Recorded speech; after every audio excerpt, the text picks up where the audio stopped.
Ladies and gentlemen, good morning, good afternoon, and good evening. Today I'm joined on the live stream with Jordan Wilkes. Now, Jordan, you've started a very successful fashion business in Australia called Stride. How did the business Yep. come about?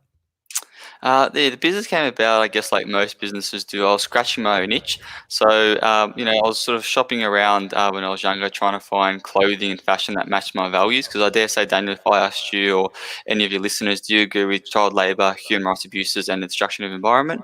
Everyone would say, no, I don't agree with that. We should eradicate that. That is evil. But when I sort of, looked at my wardrobe, and I dare say when some of your listeners looking at their wardrobes, they're giving tacit consent to a lot of businesses and brands who are committing these ills in the world. So I guess what I wanted to try to do is, as a consumer, match my own values. And I couldn't really find too many marketplaces and stores that put all these amazing brands into one place. You'd have to go shop brand A, shop brand B, shop brand C. And yeah, I just wanted to sort of bring it all together and make like sort of the iconic / ASOS equivalent for slow fashion in Australia. I know your pain. My brother and I, we started a clothing brand in the early 2000s, and we used to heat press shirts in our parents' granny flat. And our customers would say to us, "You've got this great range of clothing, but Yep. if I want to buy it, I've got to Yep. drive from Windsor out in the Hawkesbury, and then I've got to Yep. go to Balmoral, out to Balmoral boards, and then I've got to go south down to Wing wetsuits Yep. just to get what I want." So I feel that pain. Now, Oh, awesome. you've got a great set of values there. Yep. What makes your business model and what makes you different to your competitors out there? Yeah. So one of our main points of difference is that we only have Australian labels. So some of the other marketplaces, whether it be slow fashion or not slow fashion, stock a variety of Australian and international labels. But I really, personally, I really want to try to support these fantastic Australian designers and brands and only stock those labels there. And one of our other key value propositions is that we offer free shipping and returns. So especially the free shipping is a huge one nowadays with a very competitive e-com market. And there's a lot of abundance of research that's proven that extra cost at checkout, which is often shipping cost, causes abandoned checkouts and hurts your conversion rate. So, there's some of the two main ones, and some of our other ones, like you mentioned, there is with our core values. So, underneath every product, we have a core value icon that links back to our 6 core values. So, customers always know if the product's Australian made, if it's vegan friendly, if it's impact. So, if they donate to charity portion of their profit. So, the reason why we do that is just because slow fashion and sustainable fashion means different things to different people. So we want to empower people to shop the values that they believe in, because no two shoppers are the same. I love what you said there about the abandoned carts. Yep. I was spending a couple of $1,000s recently. Yep. Online was about $2,500 US, and I went to the website. I started to purchase, and I got to the cart, and it said $76 for shipping. And I was like, Wow. bloody hell, $76. And my wife said to me, "You're spending $2,500." And I said, "I don't care." And I left that website and I went to somewhere else. And I Yep. think I paid $2,600, but the shipping was for free. It works. It works, and it's one of those things. A lot of retailers don't put themselves into the shoes of the customer as much, and it seems like in Mm. that example where they must have just had a fixed rate for shipping, and although you're going to be a VIP customer, $2,000 is a lot of money. You should have at least gotten free shipping, if not free express shipping.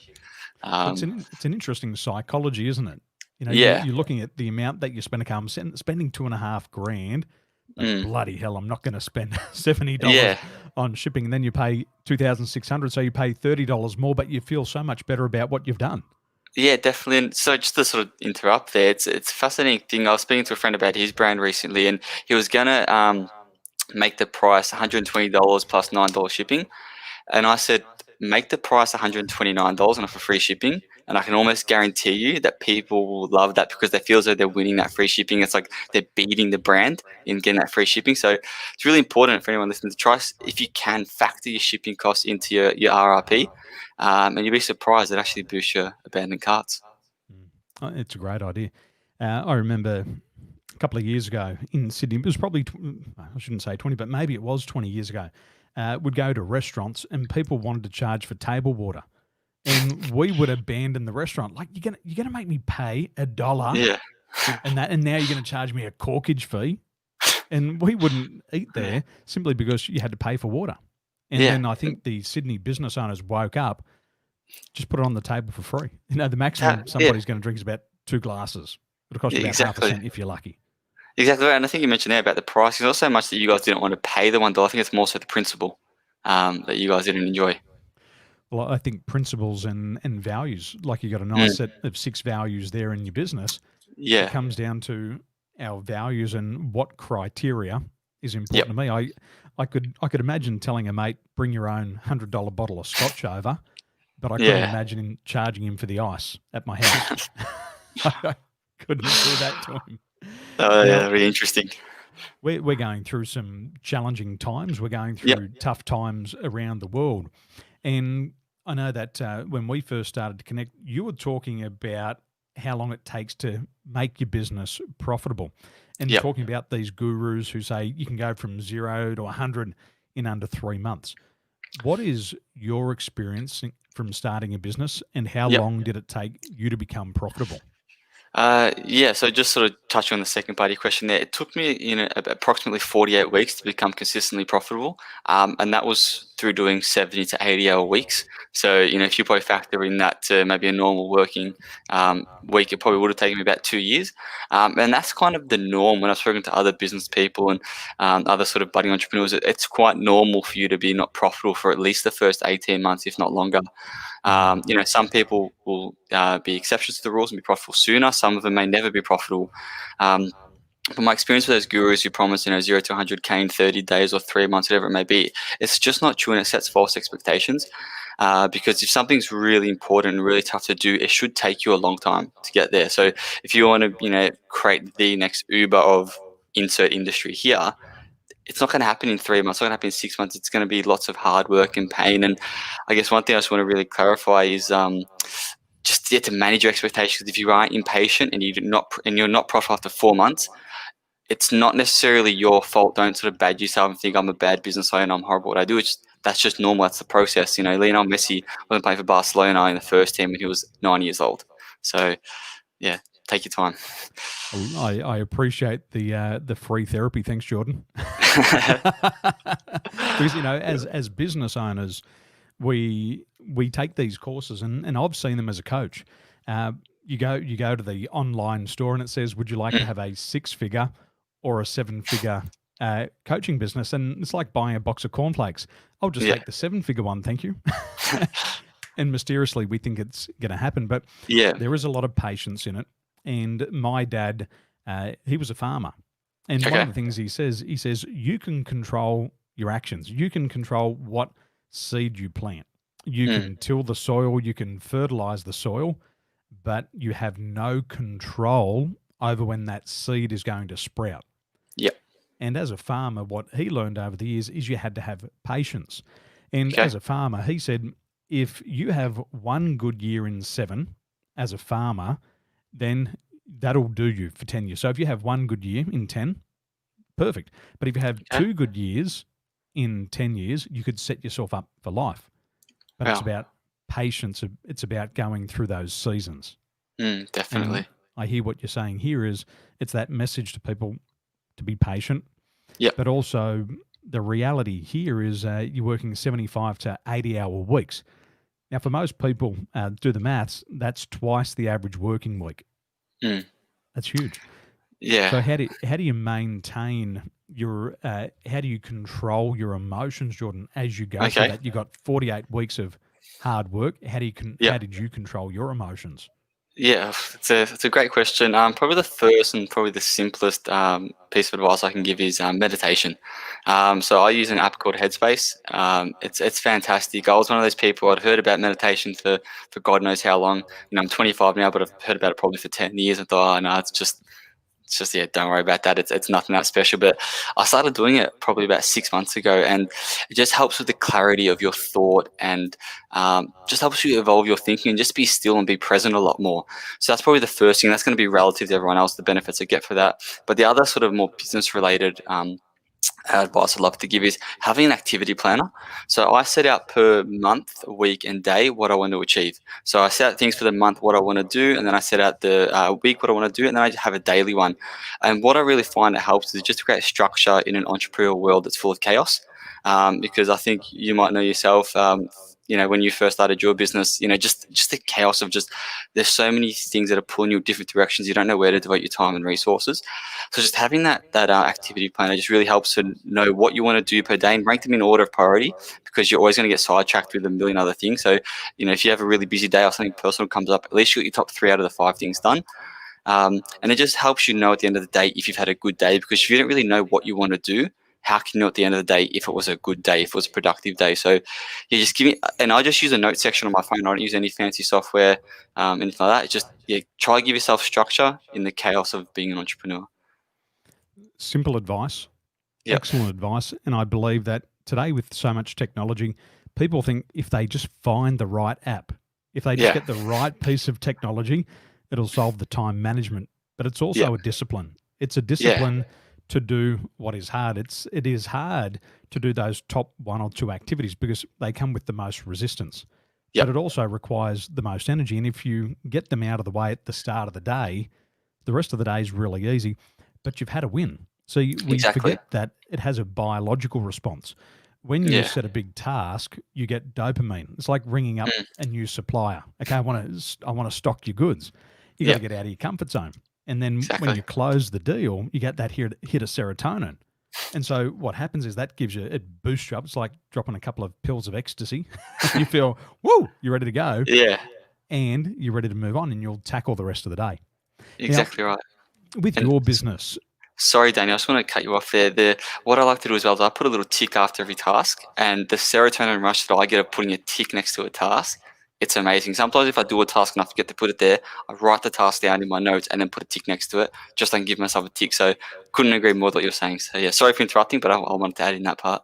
mate, it's important. I wrote a book in 2015. It was called Free Drugs for Entrepreneurs. And it was exactly the essence of what you're talking about here. Setting tasks and achieving tasks. And every Yeah. time you set it, which people don't realize, is the act of setting a task, it gives you the dopamine rush. Mm. As you move towards it, you get the adrenaline rush. Yep. As you achieve the goal, you get the serotonin. And these 3 here are nature's happy drugs. And you can't feel depressed. It's hard to get anxious because your biochemistry is on point. Yep. And it's a simple thing. And pen and paper, use the notes app on your phone. Yeah. Simple stuff. It's huge. Now, a lot of people are going to start a business. Yep. A lot of people want to start a business, but you do have to take a leap of faith. Yep. So when did you launch and when did you take that leap of faith to start your business? Yeah, it's one of those questions to an extent, which is like how long's a piece of string? It's different for everybody, but for me, it was finishing my business degree, and I guess I almost had like a bit of tertiary validation that I was smart about business, and I do smart about business because I had zero idea what I was doing. I thought I was qualified in some capacity, but looking back now 2 years ago, I knew 0.02% of what I should know, and now we're probably only know about 5% of what I should know. So I guess we'll just finishing that degree and getting things started. But also too, when I talked about relevant to Stride, it was sort of realizing that social trend of more and more people being more conscious about their consumption. So if we look at food and the rise of veganism, that's growing exponentially every single year. And seeing recently now with fashion, that's just growing exponentially, especially in the last 3 to 5 years. So I guess was realizing that trend and knowing that it's not just sort of a gimmick thing. It's people are concerned about what they're buying, who they're buying from, what it's contributing to, and especially now with social media, there's a lot more accountability and transparency. So maybe 20 years ago we didn't have iPhones, we couldn't film the worker abuse in factories, the pollution to the environment, whereas nowadays we can see that, and it's it's a really big thing. And the last thing I'll just mention on that, Daniel, is that I was 24 at the time, I think, 23 and a half, 24. No, 23. So I'm feeling how old I am.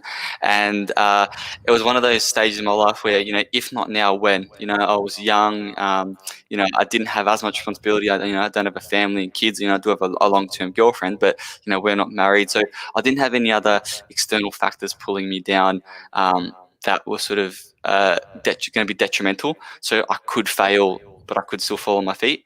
So I guess having that bit of security also helped. Whereas, if I was 45 years old and had 3 kids and a mortgage, maybe I would have been less susceptible. But I guess my entrepreneurial brain maybe would have still done it if I was 45 and mortgage and 2 kids. So yeah, but yeah, there's just a time in my life. If I'm gonna take a risk, I'm gonna try something, take and do that. Now is the best time. So yeah, that's how I did it. I, they're words of wisdom. I'm 40 this year, and Okay. my energy was very different at Yep. 40 than it was to 25. 25, you got huge amounts of energy. You got massive amounts of resilience Yep. because you don't know what you don't know, and you're willing to Exactly. try everything. But once you hit 40, you've had a lot more life experience. You know that there's some big risks out there, but Yep. also your bills start to pile up. The average 40-year-old in America only has a net worth of $1,000. The average Wow. household debt in Australia at around about age 40 is $176,000. And so by the time you get to 40, there's so many reasons, and they're all logical reasons of why you can't Mm. do it. So start young. And what we know with success and self made millionaires, the average self made millionaire works 60 hours a week. Now, you know what it's like to work to 80, so we know you're going to be a self made millionaire. I wish. It'll happen. Also, you've got to work on average 20 years to become a self made millionaire. So if you're starting at 20, the statistics are in your favor that you can be a self made millionaire before the age of 40.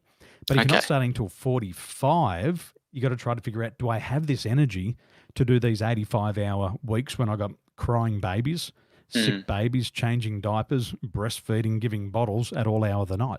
You know, they're big obstacles, but they're big responsibilities as well. Exactly. Couldn't Yeah. agree more. And just to touch on some of the research you mentioned there, I did read a couple of months ago that the average age of a founder in America was like 44.6. Mm. So I guess one thing I'd really love to just say a bit off the cuff here now is that I guess you're never too old to start a business. I think some people think as though you have to be in your 20s or even younger to start a business. But I think you mentioned there's a lot of value that comes from launching a business when you're, 40, 45. And like you mentioned there, you've got a lot more life experience than myself. So there's definitely a lot of pros. So you're never too old. For men, I don't know the statistic for women, but for men on average, the highest income earning years of their life start at age 45, Okay. which is fascinating. So, as Yeah. Jordan says, you're not too old. It's not too late, but you've got to Mm. know your numbers. Yep. So, knowing what you now know, Jordan, what would Yep. have you done differently when you started your business? Yes, I'm thinking about it now. If I'm being brutally honest, there's not too much I would have changed. Not because I did a lot of things right, but because I made a lot of mistakes and learnt on the job. So I think it's one thing for people to tell you, don't do this, don't do that. It's like when your parents tell you, don't do something because you're going to get hurt, but you think, I want to do it anyway. Then you get hurt, and then you realize, okay, that's why I shouldn't do it. So I think there's a lot of value into actually making these sort of micro mistakes in your journey, and it's the best way to learn to take those blows and yeah, it really develops you as a business owner. And in terms of, but if I was going to say something that I tangibly should have done a lot more was working close with my accountant. I'm one of those people who likes the grey area, whereas accounting is sort of black and white. So I'm horrible at accounting, to be sort of brutally honest. Um, so I guess just leaning on him a bit more in the conception phase and the early launch, just to better understand my numbers and have that goal towards profitability. So if anyone's out here, or listening who's about to start their business or just started, you really sort of map out what your revenue needs to be to become profitable to eventually pay yourself, because you don't really have those goals. What are you aiming towards? And also to just be able to fully factoring in all your costs. So I thought I was profitable a lot sooner than what I was, but I was wrong because I wasn't factoring in everything. And now I've just got a lot more goals of sort of where I want to be, how I'm going to get there to achieve things, because you just don't have those goals. You've really got no idea. And then it's sort of something else I'd like to say is sort of what I would have done differently is I wouldn't have spent probably as much time researching things, getting a bit of paralysis by analysis. I feel as though a lot of my friends have done it in the past where they'll research too much and they just think, I can't do this, just too much. What I do, I need to learn everything about everything in that industry. Whereas I think as an entrepreneur, you need to have a bit of naivety and a bit of, in a way, be a bit delusional that you can buck the trend, because Mm. it sounds like you're probably the encyclopedia now of sort of business statistics, but isn't it something like 95% of businesses fail in the first 2 to 3 years or something along those lines? And I think you have to have a bit of ignorance in a good way to think that you can, yeah. beat the statistics. Because if you know everything, you'll never start a business, because it's much better to get a stable job and a normal income as opposed to, earn nothing for so long. I think you need to have a lot of ignorance when you start business, because there's so many unknown unknowns. And if you knew it all, then you probably wouldn't take the risk. But Exactly. it's those people who do fully commit themselves and throw themselves all in that rise to the top, because it's better the devil that you know. And Exactly. so you got to balance it out with what you think you know and what you really know, but you got to Mm. challenge it, because the statistics, not everybody sets the right business. They don't start the right business for their personality style. I know when Yep. I started my business, I might want to sell something to the market, but it does not mean the market wants to buy it from me. Yep. And that's a hard learning, and it hurts. But you got to learn quickly. You got to put it out there. You got to face rejection. You got to face criticism, and then you got to say, "Well, what did I learn?" And Mm. then you got to go again. Yeah. Now, 5 quick questions for you, Jordan. What frustrates you the most? In business or in life? Because I can go forever, Let's but start with business. business. It probably would be the sort of self-help gurus who rip good people off, by promising them things that will never happen. So, yeah, irritates me a lot more than it should. Excellent. And what's been your most embarrassing moment in business? Look, I haven't had too many uh, really bad, embarrassing ones, but probably one that happened it's probably about 6 to 9 months into my business, where I told my accountant I'm profitable, but I didn't factor in GST. That'll get you every time, that one. Yeah. What one book has had the most impact on your life? Look, I know you said one, but I'd love to mention two. The first one is Good to Great by Jim Collins. That's a fantastic business book. And then one about stoicism, just being more present and more mentally stable, would be Stillness is the Key by Ryan Holiday. I've read both, and epic Ah, books, they're awesome. incredible books. And for you, as you've grown your business, what mental or emotional block has held you back the most? Yeah, look, there's quite a few. Being so young in my journey, there is a fair bit of self doubt, thinking, still, young in it, still early, but it was for 5 minutes. Um, but I guess you can only really improve your experience and mitigate that self doubt with more time grinding. So I guess it would be self doubt. And if somebody was experiencing self doubt, what advice would you share with them for them to move through it as quickly as they can? That every successful business owner at one stage had zero bleeping idea what they were doing day one. I love it. Great advice. Well, ladies and Cheers. gentlemen, you've heard it from a successful business owner, and I'd encourage you to follow Jordan. You can head over to his website now, stridestore.com.au. Jordan, it's been a pleasure to have you here today, and thank you for sharing your knowledge and your wisdom. Much appreciated. Thanks, Daniel. Cheers for having me. My pleasure. Ladies and gentlemen, have a wonderful day, and we'll see you soon. Ciao for now. See you later.